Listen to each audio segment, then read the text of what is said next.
are on. We This are is the best live. experience. Yes. With your host Nick Best and myself. Never heard Never heard of him. And for those who are joining us right now, we actually like to welcome our new members, people that joined the Patreon. We have a free version of the Patreon. It gives you access to everything that we post. But if you want to have interaction and you actually want to join us live on Wednesdays, well, guess what? You join the Patreon, and one of the tiers will get you right in here. You can ask us some questions, and we'll try to give you some answers.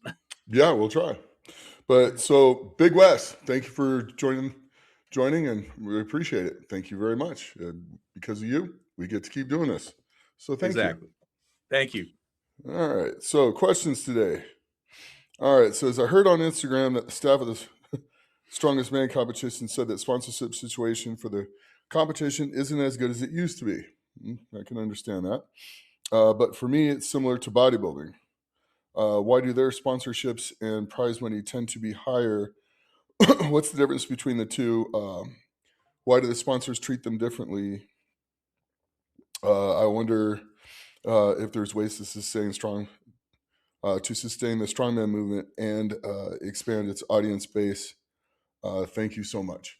Okay, so here's the trick in the nutshell. The strongman sponsorship stuff is actually doing pretty darn good. It's not that bad. They're just having harder problems, like in the locations, getting more sponsorship because they make mistakes with the crowd. Okay, like the local businesses and stuff, they'll dump a ton of money if they know they're going to be really busy. The problem is the grandstands this year seated about 288 people. That's it. That's why they sold out in a half an hour for all 4 days. They should probably move the grandstands back and go 3 sides of grandstands, and even have like 2 corner pieces. Have 4 of those instead of 2, and kind of like I'm trying to get my hands here. Have like 2 have 1 this way, 1 kind of this way, and then another one, and then another one, and then still have the other pretty much half to where they could get to it the way they did for production. But you can add 2 more grandstands to the same side if you just push it back a little farther, and then charge people for the seats, and then for the standing room only stuff, have general admission. You can probably get another 3,000 or 4,000 in there for general admission if you do that. Push it back about 15 feet, and everybody can just stand in there and stuff like that. It'll work pretty good. That'll bring a lot more local sponsorship because you got that many more people coming to stay in the hotels, eat in the restaurants, buy souvenirs, buy stuff that's there, and spend more money there. So that's kind of like the kind of air that they are. They kind of like the grandstands the way they are because it looks really nice, and you get this really good look for TV with the grandstands. But they're not really worried about getting as many people as possible into there, which is which is kind of like a mistake that they're actually making. And then not to mention, I mean, they charge pretty good fee for the seats, but you can charge maybe half that price for the standing and have another couple, 3,000, 4,000 in there. People that would gleefully pay that. And I just don't understand why they don't think that way, but they don't. And maybe they'll see this and go, okay, well, that's an idea. And maybe they'll do that next year. Don't want to bruise any egos, stuff like that. But well, the one of the things too is they give enough notice to where the location's going to be. Oh yeah, and that because it's all about like the further you can plan out, the cheaper the flights, the cheaper the hotels. So being able to get ahead of those things. Oh, for sure. And like I said, if they could sell another 3,000 general admission stuff where you don't really have a whole lot of expense because you don't have to buy the risers or the grandstands. It's just more money that can go back into the show and back into the athletes and back into the producers and all the rest of the staff that are doing the show, because there's a lot to it. I mean, they had 8 different huge cameras out there. And the television production from this is like the quality of the production is first class. I mean, it's huge. It's a massive TV show as far as the way they do the filming and everything else. Yes. So the rigs and all that other stuff. A couple other things they could do that'll be a little bit nicer for the athletes is, like for the squat event, they brought out 2 separate platforms that were already set up and just put it right on top of the ones that were there. Well, they should do that for the overhead. If they're not going to drop the stuff into the mats like they did with the dumbbells, if they're going to do that with the barbells, the floor broke. Yep. And so they had to stop the competition for probably 30, 40 minutes, take the whole stage apart, take the rafters apart, yep, and then take pull all the that pieces. stuff out, put it all back together, and then continue on with like the last heat, because it broke, I think, on the 3rd or 4th heat. Yeah. So a little hindsight and a little foresight on those things, because this isn't the first time they've had this problem either. So doing that and having separate platforms to come in and just drop on with a forklift and take off with a forklift when needed will go a long way as well. The ones for the squat platform, they could simply just take the squat stands off of it and put it back on and just screw them back on really fast. You can use it for the overhead and everything else after the fact. So, and then it also wouldn't hurt, like when they're doing the log, and like the log, for instance, they didn't put an extra platform up there. So you can see the stage giving, when they're doing that. And so the strict pressers did pretty good because they can keep their balance. The guys who are jerking it overhead and trying to split jerk, they're going to struggle with that because the stage is going to move a little more and it's going to make it hard to balance. But these are just things that could be improved. I mean, everybody's still got to lift on the same stuff. But if you're worrying about the health of the athletes and the longevity of the athletes, it will help. It'll also make things more stable, and you'll get the biggest performances out of your athletes, which is what you should be looking for at that point. But as far as the sponsorships go, they're not bad. They're doing pretty same. Other than the crowd, they could probably do more with that. But the biggest difference between the bodybuilding shows and the strongman shows is bodybuilding's not on TV. Yeah, bodybuilding's not streamed. It is live streamed. Some of it's streamed, but live stream is completely different, and it's way cheaper than the productions that they're doing. I mean, these guys are using cameras for the television production that are anywhere between $100,000 and $250,000 for each of the cameras. Yeah. So I mean, it's big. Plus, you have to pay the crew to do that, and that's those guys aren't cheap. I mean, they're journeymen. They're making money.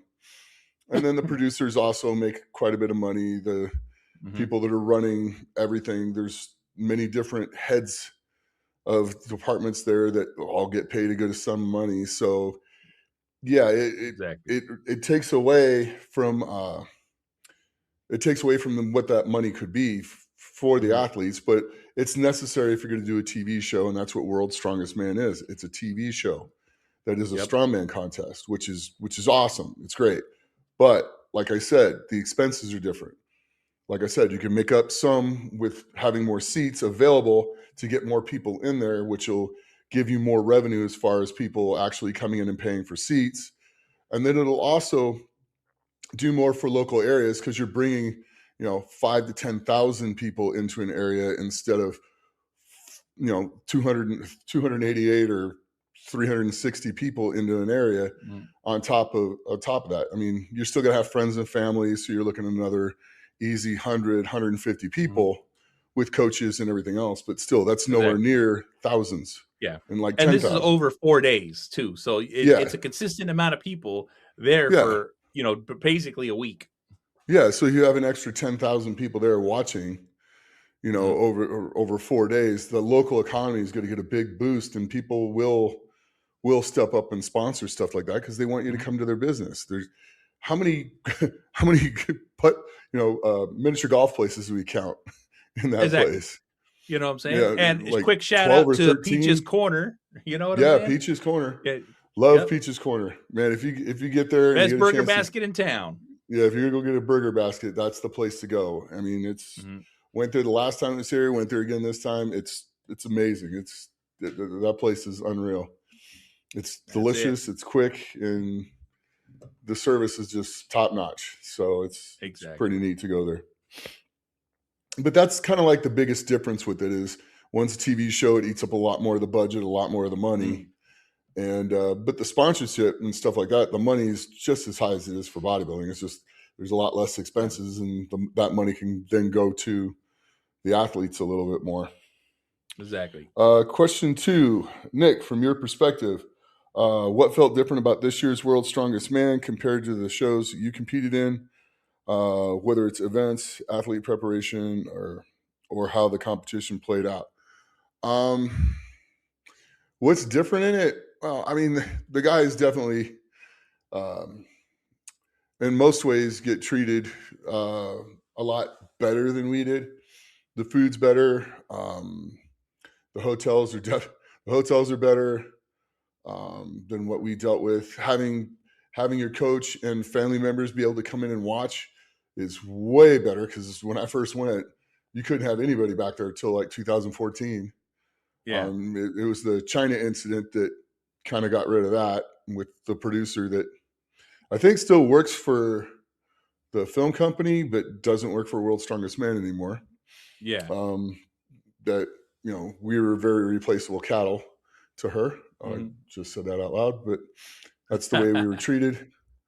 And once that started to change, things were better. You could have a coach come back, or a couple of people come back and help you. You could have your family come in, your very close friends come in, and you weren't there by yourself. You weren't so isolated and everything else. And it was great. It's so much better as far as that goes. The venues, I like South Carolina. I think it's one of the better places that they've been to compete in. Very much better. The weather was so much better than like Senya or Sacramento. The Philippines was pretty hot. Malaysia was super hot, super rainy. They're great, beautiful places. I would love to go. I love the opportunity to go see those places. But as far as competing goes, I think the weather and just the way it was in Myrtle Beach was a lot better than a lot of the places I got to compete in. LA wasn't too bad, but LA was all over the place. We had to take, 2-hour bus rides to places that, down to the beach and back and stuff like that. So I really like that, because everything's close.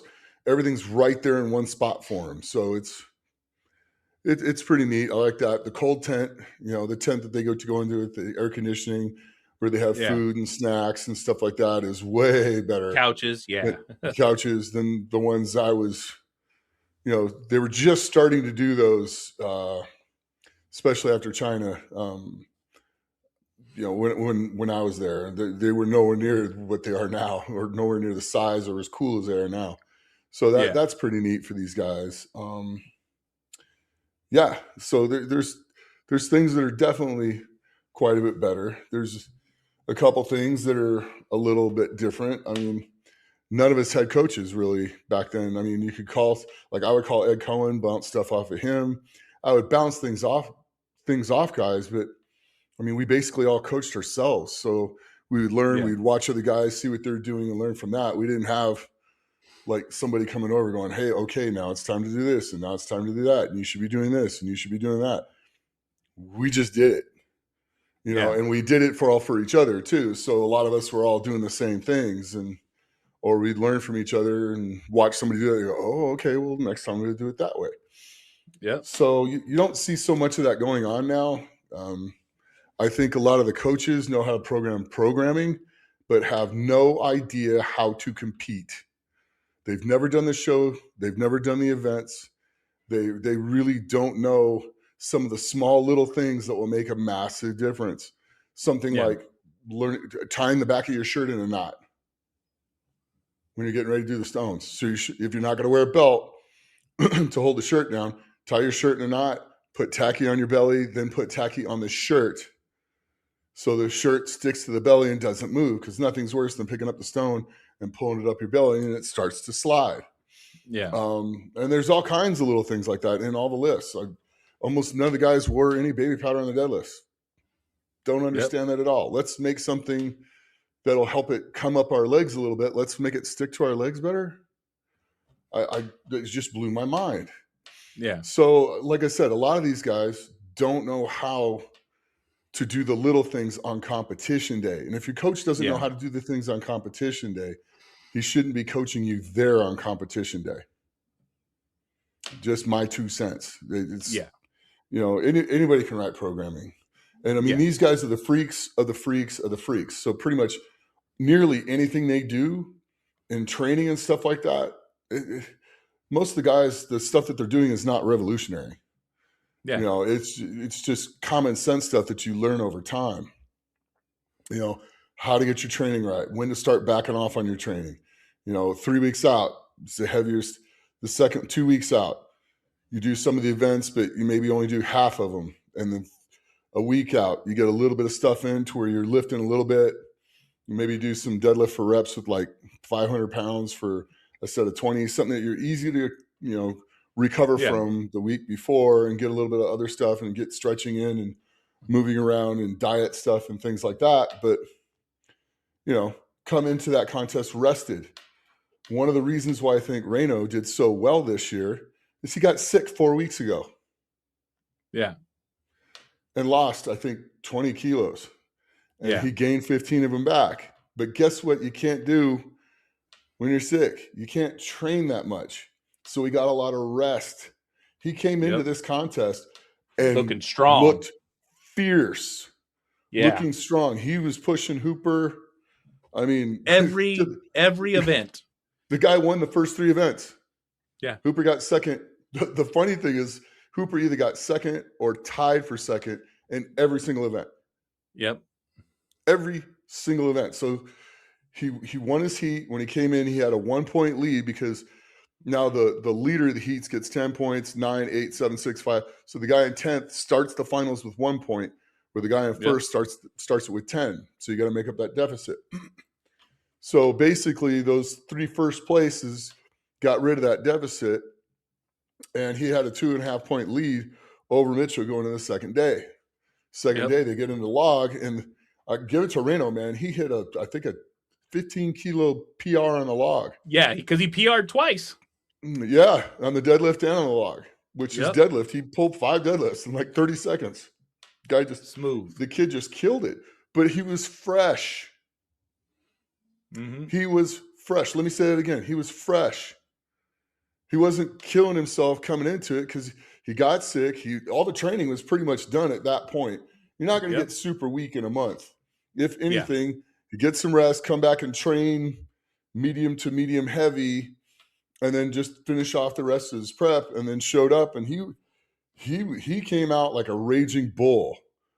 Mm-hmm. He really did. And man, he got rest. He came in full blast, ready to go, and he put the screws to Mitch. But Mitch on the second day, like when he started doing the log, when he first started doing the log, and he lost his balance on the first one, the second one was a little shaky, you're going, ooh, I don't know. And then here he is. He moves into the next log, starts getting a little better, looking a little better, moves into the next log, starts looking better, comes up to the 420, looks even better, gets to the 440, and look like his best log. And then Reno hits the 440, and you could just see him going, all right, well, I got to get the next one. And they go to like 460.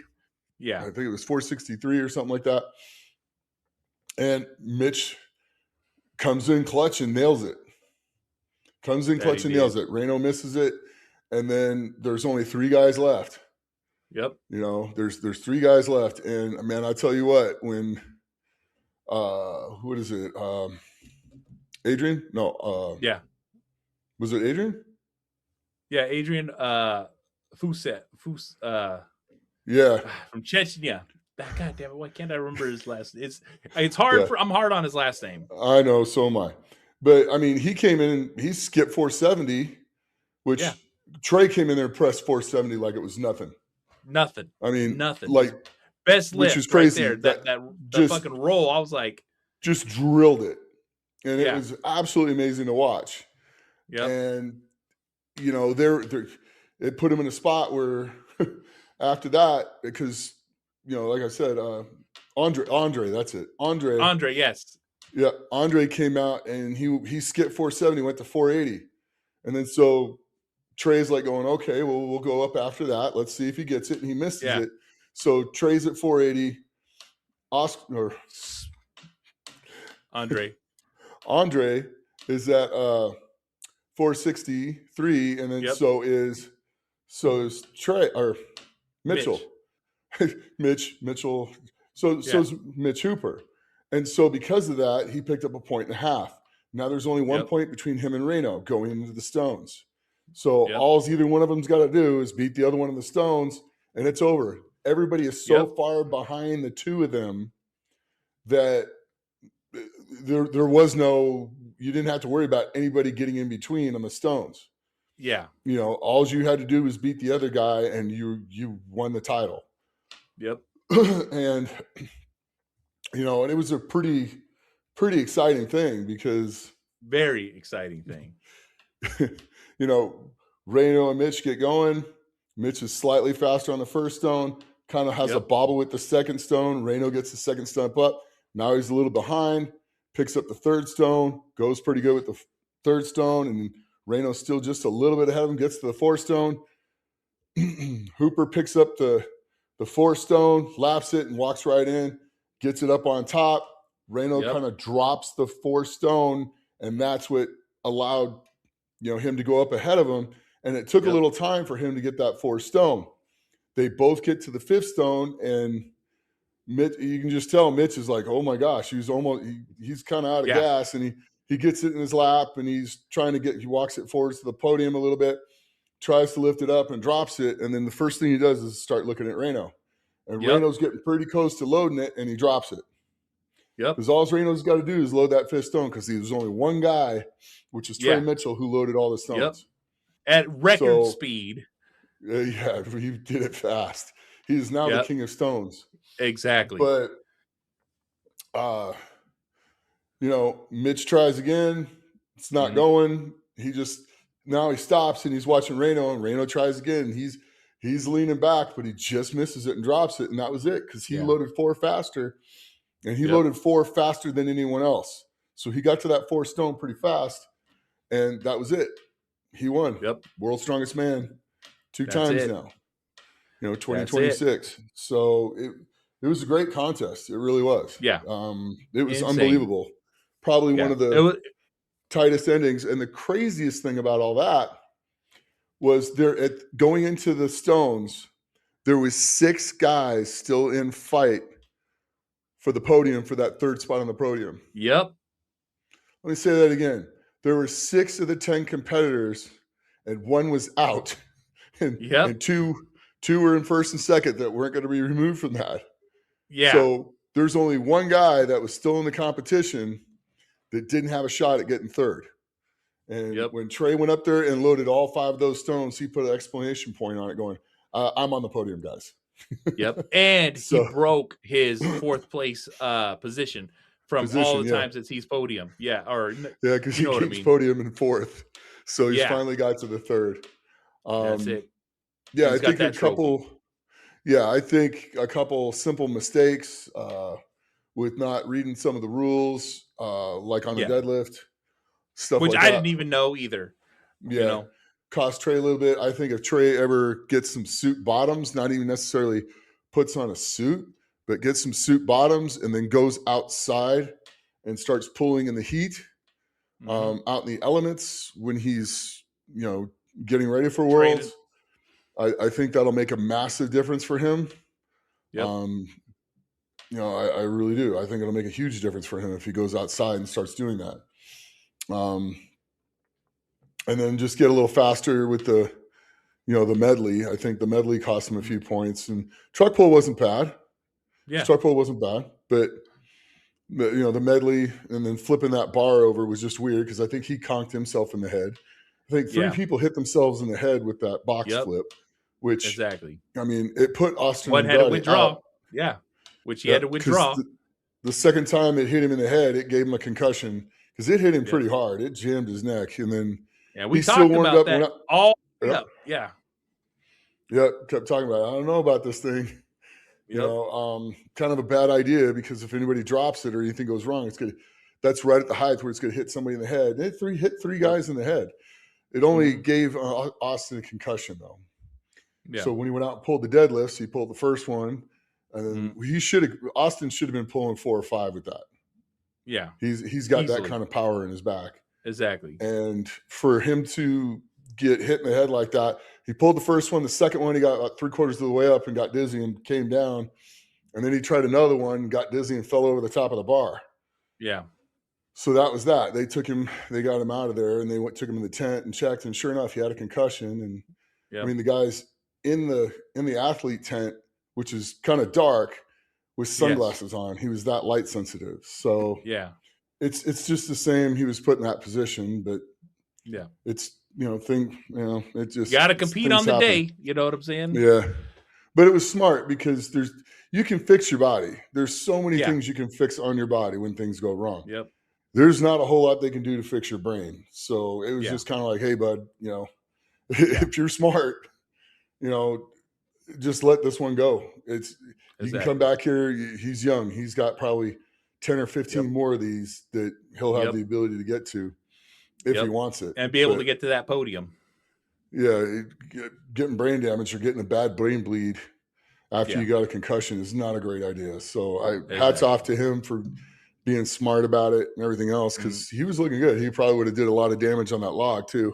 And probably would have been another person that got in between Reno and Hooper. So, or beat Hooper, on the log, but and he's good at stones. Yep. So, I mean, take your pick. So it was a pretty exciting show to watch. It truly was. It was great to see Martins come back and do so well and officially announce he's coming back to do it again next year. Yeah. That actually really kind of gets me excited, because he was like, this is probably going to be my last one. And then starts competing. He goes, nope, I'll be back next year. So that was great. I know just how that feels too. So it's like, no, I don't know. Yeah, I'm coming back.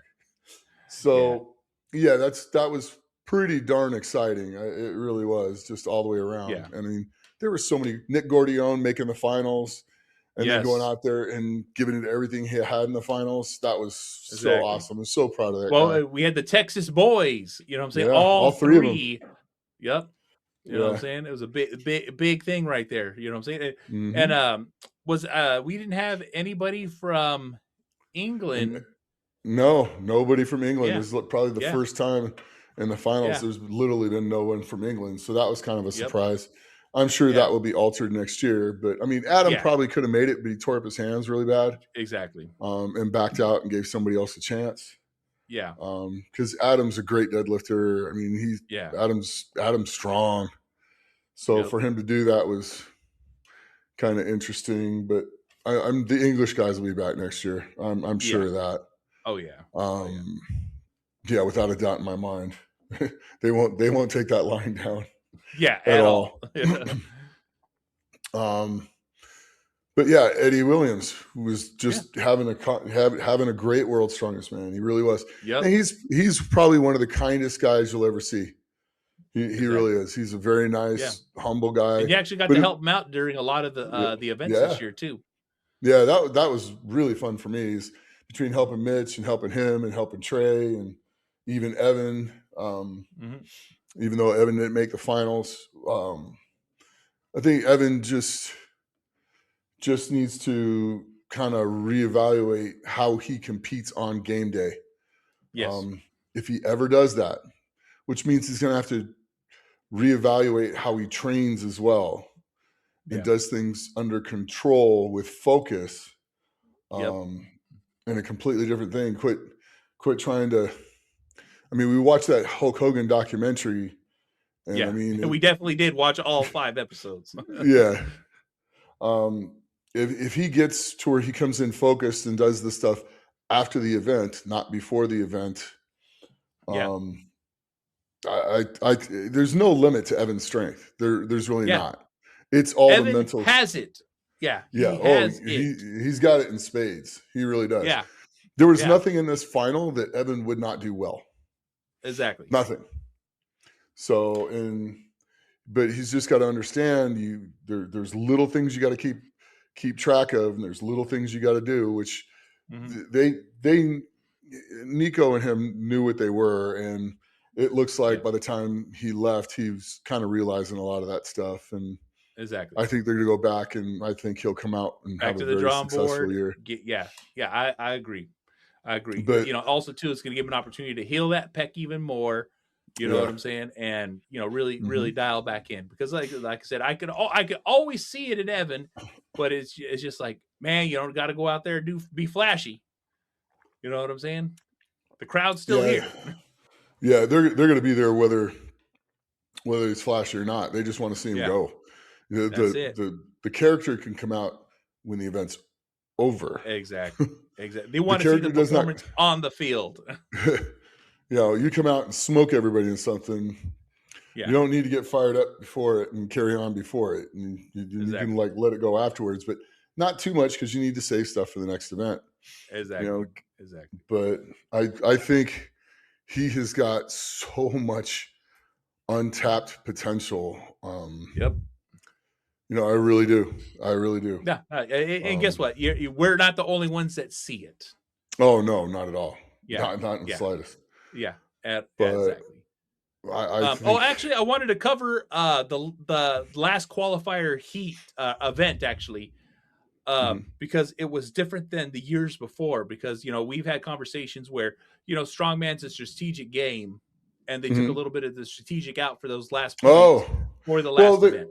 Yeah, so World's Strongest Man is for forever tried to figure out a way to get the guys that are leading going into the last event in the qualifying heats, because it's a TV show.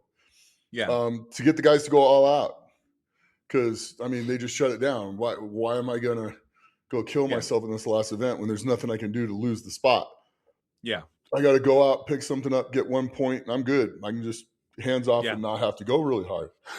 Well, the thing that they figured out was the point system, and they score World's Strongest Man again. After everybody, you got the 10 winners for the finals, and they rescore it, but each event based on how you did, and it's you get 1 point, and it comes all the way down. So whoever's in first place with the best scores and stuff like that overall, well, they're going to get 10 points. The second guy's going to get 9, thirds 8, and 7, 6, 5. All 10th place gets 1 point going into the finals. So you have a really big advantage going into that. If you're in first place, well, for the second place guy, he's got to make up a point. He's got to beat you right off the rip to even get tied with you. So that's a big deal. That's a really big deal. And third place has got to make up 2 points, and fourth place has got to make up 3 points, stuff like that, which gets pretty difficult to do, and it gives you a good advantage. So now when they get to that fourth event, the guys come out, they mean business, because if you do good in every single event, you never take an event off, which makes stuff like where you get 1 point or a 0 in an event even more costly. It's going to make you come out and perform on everything that you're going to do, which is genius.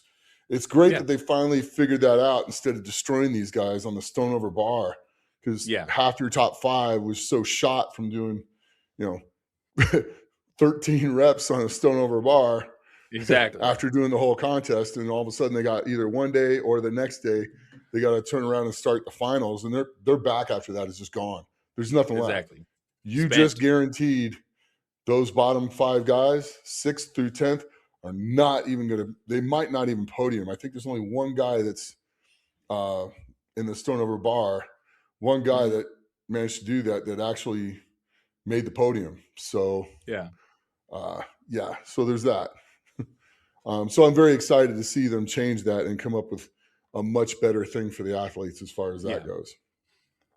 So it's kind of – that part's really neat. I really enjoyed that part of it. So there is no taking it off. And that stone melody was nuts, because there was only a handful of people that finished it. You know what I'm saying? Because that last stone, goddamn. Yeah, well, a lot of guys needed to know what to do with it. I mean, you pick it up and you set it on the top of your toes, then you grab around underneath it and you stiff leg deadlift that thing up in your lap, and then you get it on your belly like an Atlas stone and pull that thing in, and then put it up on the podium. And Nick Gordione, I love that kid. I practically lost my voice screaming at him to take his hands off the stone because he got it up there and was so excited. He was like laying on the stone. It's like, get your hand off the stone, get your hand off the stone, because it cost him 10 seconds. That it did. But man, just like he said, he's all, once he picked it up, everything else went black. I didn't see anything, hear anything. I was just happy I did it. Yeah, there were a lot of guys that passed out at this show too, which is exactly. Evan's Nana, probably the most dramatic and frightening one, I think, of the group, which that kid's a fierce competitor. He keeps getting better every year. Yep. He's always got a smile on his face. He did an absolute face plant after the squats. Yeah. He came out and just fell. And I mean, he just gets his hands up in time as he hits the platform. So he doesn't, he smacks his face into his hands and not into the rubber mat, not the platform. But yeah, it was. But he's also a crowd favorite. He really gets the energy going. Yeah, and then likes to. He's also the reason why Nick went shirtless. Yeah. So I think quite a bit of people lost T-shirts this year. Yeah. A whole bunch of the jerseys after the finals, the whole bunch of the guys' shirts that they were wearing, almost all of them went out to the crowd and the people who stayed to watch afterwards after the awards were handing out. So that was kind of a neat thing for the people that stayed. So it was that was pretty special. So and even a couple of the guys that weren't athletes. Yeah. Romark. So it's cool stuff. It really was. Oh yeah. But all in all, I had a great time. I had a lot of fun. Thanks to Chad. So did I. For helping us with the Airbnb, holding us down. Yep. Yeah. So that was. Well, and we had a great crowd at the Airbnb. Yes. Yeah, we did have a great crowd at the Airbnb. Yeah. So you know what I'm saying. Wesley Dorinsky. But I think we actually. Yeah. Nick worked. So Nick. Yep. That's it. Potential, strongman, because Wes, Joe Can, the coach. Well, Wes was in last year. Wes was in last year. Yeah, that's what I'm saying. He was that exactly. You know what I'm saying? So it's insane, that we got to enjoy our time down there, which is always fun. And we didn't hear any rumors on where it's at next year, but let's start one today. I think it's going to be back at Myrtle Beach. I hope it's back at Myrtle Beach. It's pretty nice. And I didn't have to worry about my truck getting stolen either. Yeah, exactly. So, which I put a nice alarm system into this one, so I don't think that'll happen. But exactly. Anyway, I think we did pretty good. Well, Nick, take us on out of here because I think we pretty much covered. We were, right off the rip, we didn't even have to pull up any notes because we covered everything. Yeah, it just kind of went off the head. I mean, like I said, it was a great show. I mean. It really was. It's always fun to watch Pavlo Cordiaca compete as well. I mean, I think he got 4th overall, and he came back from a deficit. He did. So he is one heck of an athlete. When that kid fills out, he is. He puts on another 30 pounds. He's going to be He's gonna be hard to deal with because he's so fast. And he's on the smaller side, man, but he's got the strength and the athleticism. Because he is fast. The explosiveness, yeah. So I mean, it's the socks. It's the socks. It's definitely the socks. But I can't say enough about all the competitors and how much fun it was to go there and watch and hang out, and then get asked questions and stuff like that. What do you think of this? What do you think of that? I'm like, or just walk up and going, hey, where's this? And they're like, what are you talking about? I go, you should probably do this. Every point counts in this. Anything you can think of or to do to make an event a half a second faster in this makes a big difference. It really does, because all the guys are that good. They're, this year, Reno and Mitch and Hooper were so far ahead of everybody else. They were in their own contest, but everybody else, they were all jammed together. Like I said, at the end of the contest, it was a fight for third. That could still make third. Yeah, that's it. So any little thing, all the little tiny things that make a big difference in the end, those add up. And that's the type of thing you need to be looking for when you're in a competition. So exactly. Anyway, so thanks to everybody. Thanks for Worlds for letting us come in and walk around and give us our passes and letting us go do stuff. Thanks to Free for having me go out and have a chicken finger eating contest. That was fun. That's it. For those on the Patreon, I'm going to put the behind the scene video up there because they, when they post their video, then we'll share a little bit more. But besides that, yeah. But it was great. Evan came in and helped those guys out about 3/4 of the way through, and then Ben got to step in as my help. So it was back to 3-on-2 instead of 3-on-1, which I was leading. Yes, you were. Yes, you were. But once again, strategy came into play if those watched the video. Yeah, strategy definitely came into play. And then when Ben showed up, I was like starting to push my limit, and Ben showed up and just came in with a ferocity. I was just like, oh yeah. I do what I do. You guys can have Evan all day long. I'll take Ben in an eating contest every day of the week. So that's it. Yeah. But anyway, we really did have a great time. It was an amazing experience, and we just love the fact that we can share this with everyone. And exactly. I hope you guys had a great week. I hope you enjoyed this. If you did, like, share, and subscribe, and tell other people about it. And as always, train hard, train smart, and be the best you can be. Go out and just be good to each other.